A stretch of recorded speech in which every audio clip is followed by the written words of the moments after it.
Tenemos la entrevista con el abogado Sandino Rivero, quien pues por mucho tiempo, me parece que tomaron el caso en 2009, ya han estado litigando ante el propio Estado mexicano, pues la presentación con vida de estos dos desaparecidos del EPR. Tenemos un primer corte donde él nos habla sobre pues la complejidad de este caso jurídico, porque finalmente se está litigando contra instituciones del Estado mexicano. Veamos. Incluso antes de llegar a la Suprema Corte de Justicia de la Nación, precedentes interesantes en temas jurídicos. Mira, este amparo que ahorita está en la Suprema Corte de Justicia lo iniciamos en el año 2013. En aquel año se había venido una reforma, tú recordarás, en tema de derechos humanos dos años antes, en 2011, pero también una reforma, hubo una nueva ley de amparo en el 2013. Se crea esta nueva ley de amparo y se permite que cualquier persona pueda presentar un amparo por desaparición forzada. Se supone que ya no tendría por qué requerir a la persona desaparecida para que comparezca a ratificar la demanda de amparo, que es lo que antes impedía que alguien pudiera acudir a esta vía. Sin embargo, en el 2013, cuando presentamos el amparo, una de las primeras cosas que nos encontramos ya con estas reformas constitucionales y ya la nueva ley de amparo es que el juez que en un momento conoció, que era el titular del Juzgado Cuarto de Distrito de Amparo en materia penal, con sede en Ciudad de México, dijo que el amparo se iba a suspender por un año y si en ese año no comparecían Edmundo y Gabriel a ratificar el amparo, se iba a tener por no interpuesto. En contra de esta determinación presentamos una queja, lo resolvió un tribunal colegiado y ya desde aquel entonces esta queja se resolvió más o menos en el año 2014. El tribunal colegiado dijo que se abrían cuarteles militares para buscar a Edmundo y a Gabriel, que se citaran a comparecer a mandos militares y que se creara una comisión especial de búsqueda. De esta queja incluso salieron las tres primeras tesis aisladas, que son interpretaciones que hace el Poder Judicial sobre la ley, sobre el caso de desaparición forzada, a partir de la nueva ley de amparo. Si tú buscas en el sistema de búsqueda de la Suprema Corte de Justicia, tesis y tesis aisladas y tesis de jurisprudencia sobre la desaparición forzada, estas son del año 2014. Son las primeras que interpretan ya la nueva ley de amparo en temas de desaparición forzada. Digamos que el primer precedente lo ubicamos allí en este caso. El amparo se resolvió en definitiva hasta el 2019, no sin antes decirte que eso que había resuelto un tribunal colegiado, no quiso cumplirlo Fiscalía General de la República ni Secretaría de la Defensa Nacional, que eran las autoridades que estaban obligadas al cumplimiento. La FGR, porque como Ministerio Público tenía que citar a mandos militares, la Sedena, como autoridad responsable, pues tenía que permitir la apertura de los cuarteles militares y crear la Comisión Especial de Búsqueda. En este caso le correspondía a FGR reconocer esta Comisión Especial de Búsqueda. Por un tecnicismo jurídico no cumplieron, pero además esto fue avalado por la Suprema Corte de Justicia desde aquel entonces. ¿Por qué? Porque dijeron, no es sentencia definitiva de amparo, sino que es una resolución de una queja en una etapa intermedia del amparo o de inicio del amparo. Entonces, si fuera sentencia definitiva, nosotros la cumplimos. En aquel entonces acudimos con el ministro presidente de la Corte, Luis María Aguilar Morales, le explicamos la situación y dijo, soliciten la atracción de la Corte y vemos si algún ministro de la primera sala quiere hacer suya esta atracción para resolver como una queja que evidentemente todavía no resuelve un amparo en definitiva, ¿cómo puede cumplirse? Porque efectivamente la ley no te establece en estos casos cómo se cumple, ¿no? Bueno, pues en aquel entonces ningún ministro quiso hacer suya la atracción del incumplimiento de esta queja y se quedó sin cumplir esta queja. Hasta el año 2019 ya fue una mujer una jueza quien estaba en el Juzgado Cuarto de Distrito, resuelve, y la verdad es que fue una sentencia muy importante y muy amplia en los términos de reparación integral del daño. Repite lo que ya había dicho el colegiado años atrás de la Comisión Especial de Búsqueda, la comparecencia de mandos militares y la apertura de cuarteles militares, pero cita unas 20 medidas más de reparación, como que Sedena tiene que publicar un extracto de la sentencia de amparo en un diario de circulación nacional a manera de reconocimiento público de su responsabilidad, que el ejército participó en la desaparición. Lo mismo tiene que hacer Fiscalía de Oaxaca, porque participó en elementos de la ministeriales en la desaparición de Edmundo y Gabriel. La CEA tiene que reparar el daño en la parte compensatoria. y bueno, una serie de medidas mucho más amplias. Entonces, en contra de esta determinación, FGR y Sedena presentan un recurso de revisión. Nosotros presentamos una revisión adhesiva con la intención de que se sostengan esos argumentos. El asunto queda en el segundo tribunal colegiado en materia penal con sede en Ciudad de México, y en diciembre de 2019 el asunto lo envía el colegiado a la Suprema Corte diciéndole: es un tema de interés y trascendencia, consideramos que ustedes tienen que resolverlo. Pues los abogados Leonel y Sandino Rivero han tenido que empujar prácticamente al Poder Judicial, Sósimo Camacho, para que sea aceptado este caso por todo lo que implica y esta reticencia que había por parte de los jueces para hacer justicia en torno a la desaparición de estos dos integrantes del EPR. Hoy también vamos a presentar este corte que nos habla de las implicaciones que tiene que sea resuelto este caso por la Suprema Corte de Justicia de la Nación para todos, y el caso de desaparición forzada para Gabriel y Edmundo en particular. En dos sentidos. El primero es, en general, si se establece temas de reparación integral a partir del juicio de amparo, si se establece el estándar probatorio que se necesita para acreditar la desaparición forzada, evidentemente eso va a repercutir en todos los casos que se estén viendo sobre temas de desaparición forzada mediante el juicio de amparo, y en los juicios de amparo que víctimas quieran presentar en un futuro sobre casos de este tema. Pero en el caso de Edmundo y Gabriel va a ser interesante porque pues estaría ordenando, por ejemplo, la comparecencia de mandos militares desde la Suprema Corte de Justicia de la Nación, la apertura de los cuarteles militares desde la Suprema Corte de Justicia de la Nación, que tú sabes que esta es una demanda histórica, que de alguna manera, por hacer un civil, en el caso Ayotzinapa y en el caso de la comisión del caso Ayotzinapa y de la Comisión para los Hechos de la Guerra Sucia, es a partir, digamos, de una mera voluntad política. Pareciera, digo, porque a mí me queda claro que ni siquiera les han dado lo que se necesitaría como apertura de cuarteles militares, pero pareciera que en ese caso que por tema de voluntad les iban a aperturar o van a abrir los cuarteles militares. Yo entiendo que no han llegado a ese grado, pero bueno, aquí va a ser por una decisión mediante un amparo pero resuelta por el más alto tribunal. Y vamos a ver qué dice la Corte sobre la Comisión Especial de Búsqueda, porque los precedentes están los precedentes del caso Ayotzinapa y de los hechos de guerra sucia, están las comisiones, por ejemplo, de Guerrero, de Oaxaca, que existieron en su momento. Pero bueno, vamos a ver en este caso cómo resuelve. Yo francamente allí no tengo claro, no la tiene fácil la Corte, porque desde mi punto de vista sí podría ordenarle, por ejemplo, al Ejecutivo Federal emitir un decreto en el que ordene la creación. Digamos, si fuera una Corte mucho más garantista, creo que podría hacerlo. Pero también me queda claro que hay reticencias dentro de la primera sala, Sósimo. Hay ministros, creo que de las tres últimas administraciones en la composición de la Corte.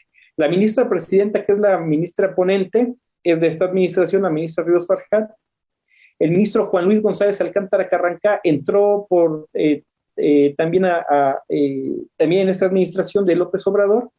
Está la ministra Norma Lucía Piña Hernández, que entró en la administración de Peña Nieto. Está el ministro Pardo Rebolledo, que él es de la administración cuando sucedieron los hechos. Fue un nombramiento en el sexenio de Calderón. Y está el otro ministro, que es parte de esta primera sala, que también es de la administración de Peña Nieto.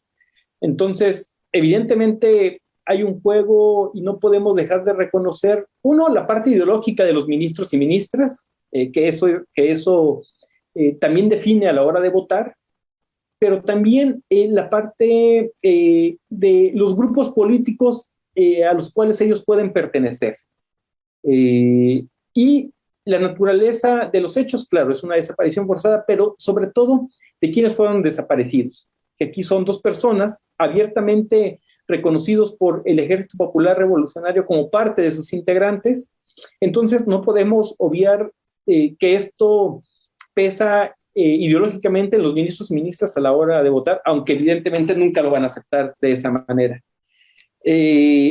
Entonces me parece que si confirman en todos los sentidos la sentencia, va a ser muy interesante, Sósimo, la implementación, porque eso nosotros no somos ingenuos y sabemos que va a costar incluso la misma implementación, porque va a implicar sentarse otra vez con FGR, con Sedena, para sobre todo la implementación y con diversas autoridades de Oaxaca.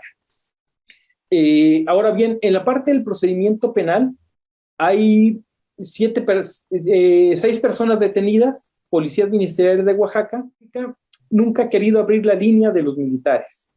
Evidentemente aquí, si la Corte confirma la sentencia, va a tener que abrir la línea de los militares la Fiscalía General de la República. Y evidentemente pues, citarlos a comparecer a los mandos militares. Entonces, en la implementación se nos viene posiblemente otro litigio y posiblemente incidentes de incumplimiento de sentencias si no quieren cumplir las autoridades responsables. Pues vienen precisamente, aunque incluso fallara a favor la Suprema Corte de Justicia de la Nación, que esperemos que así sea, a favor de las víctimas, pues vendría todavía un proceso importante para que se haga realidad, se cumpla lo que se determine el día de hoy por estas reticencias que siguen habiendo en instancias de la Administración Pública Federal, marcadamente en la propia Secretaría de la Defensa Nacional. De hecho, tuvimos la oportunidad de preguntarle al presidente de la República en una conferencia de prensa matutina sobre este litigio que hasta la fecha seguía haciendo la Sedena para que no tuviera que informar sobre el paradero de estos integrantes del EPR, y el presidente había señalado que si seguían esas reticencias, él mismo intervendría para que la Sedena informara todo o pusiera a disposición de la ciudadanía la información que cuente sobre la desaparición de Edmundo Reyes Amaya y Gabriel Alberto Cruz Sánchez. Pues ojalá que, digamos que además de esta resolución que hoy tendrá la Suprema Corte de Justicia de la Nación, también el propio Poder Ejecutivo, pues sin que se le ordene nadie, diera esta información. De hecho, le preguntamos al abogado Sandino Rivero sobre, bueno, pues esta situación de que fue durante el sexenio de Felipe Calderón, un periodo muy oscuro de mucha violencia, un presidente que llegó a las urnas mediante fraude electoral y trató de sostenerse generando una violencia inusitada en el país. Le preguntamos, bueno, pues eso había ocurrido en ese entonces, pero ¿qué pasa el día de hoy cuando hay un gobierno que ha señalado, se asume de izquierda y que dice que no a la impunidad? Le preguntamos cuál es el papel del actual gobierno y también de quien el propio gobierno delegado este asunto, que es el subsecretario Alejandro Encinos. Vamos a ver lo que nos respondió. Donde un amparo por su naturaleza tendría que ser un medio efectivo y pronto para obtener justicia. No puede ser que un amparo se tarde 9 años en resolverse sobre casos de desaparición forzada. Entonces, esto también tiene que servir a la Corte para generar un precedente, y no pueden ser tan largos los amparos en este tipo de casos. Digamos que en un primer saque te diría esto, que de manera general lo que hemos pasado, lo que hemos vivido y el estatus actual del asunto de Edmundo y de Gabriel. ¿Han tenido algún tipo de clima distinto con la actual administración? Por supuesto, las anteriores, me imagino que sobre todo con la de la propia gobierno Felipe Calderón, pues pudo haber sido complicado. No sé, con Peña Nieto, y ahora ¿han tenido algún tipo de trato? Por un lado, pues bien, lo que comentabas, lo que destacabas, el presidente de la República ni estaba enterado exactamente qué año habían desaparecido ellos. Me dijo que incluso que platicara, a mí me dijo que con Encinas, he buscado Encinas, pero Encinas, pues su gente me ha dicho que platicaran conmigo, pero yo he percibido poco conocimiento. No sé qué relación tengan ustedes y además si sirve de algo que tuvieran respaldo o voluntad política del propio gobierno federal para resolver este asunto.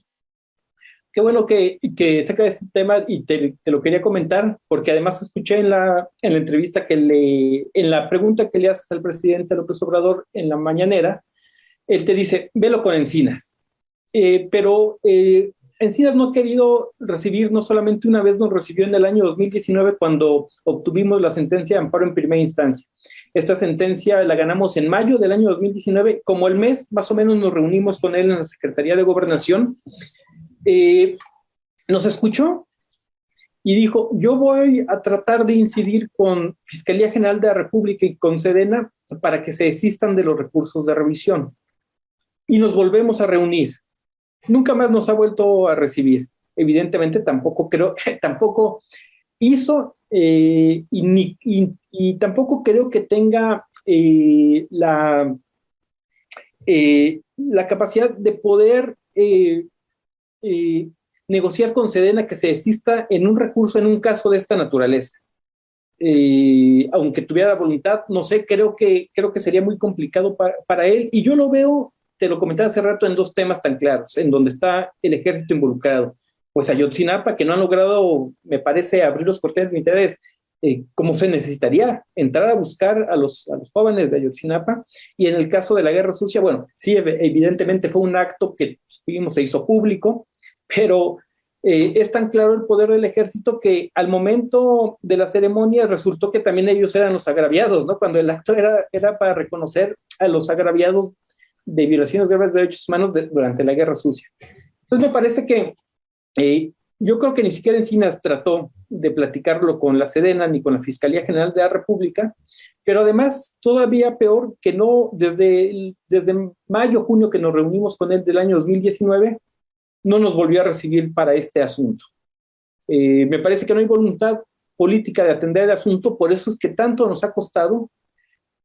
Fíjate, ya teníamos una sentencia nosotros desde el 2019 reconocida para la Comisión Especial de Búsqueda, pero si nos vamos más atrás, desde el año 2014, cuando el colegiado te platiqué que había dicho que se hiciera la Comisión Especial de Búsqueda, digamos que allí incluso, si hubieran querido y hubieran tenido un poco de voluntad política, incluso el mismo Encinas, a partir de esa sentencia hubiéramos podido trabajar una comisión especial de búsqueda, porque ellos hubieran dicho, bueno, es que nosotros el Poder Judicial ya nos dijo, o sea, hay una sentencia sobre la cual ya podemos trabajar, pero ni siquiera retomaron esta posibilidad.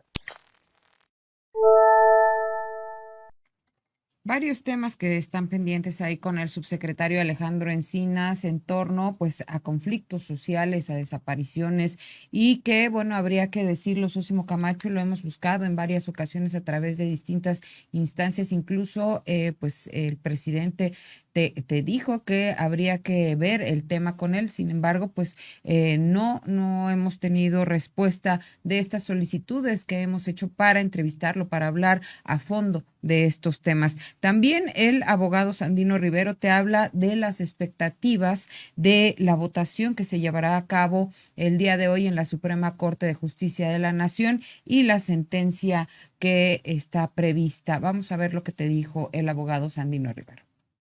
Es una votación dividida, Sósimo. Me parece que en una línea, digamos, incluso siguiendo sus votos, más allá de la posición, bueno, los votos reflejan la posición ideológica, incluso la posición frente al derecho, frente a temas del derecho de las ministras y los ministros. Un ministro que ha sido muy claro en su línea jurídica, pero también en temas de violaciones graves a derechos humanos, que es un ministro, me parece, de un corte más conservador. Es el ministro pues que viene del sexenio de Felipe Calderón, que es el ministro Pardo Rebolledo. Ahí me parece que con él puede ser un voto en contra. Ojalá que no fuera así, pero simplemente hay que seguir sus votos y la posición de él frente a temas jurídicos en sus votos como ministro. Me parece que con los otros ministros y ministras hay más posibilidad. Evidentemente la ministra ponente pues hizo público su proyecto, y su proyecto va en el sentido de confirmar.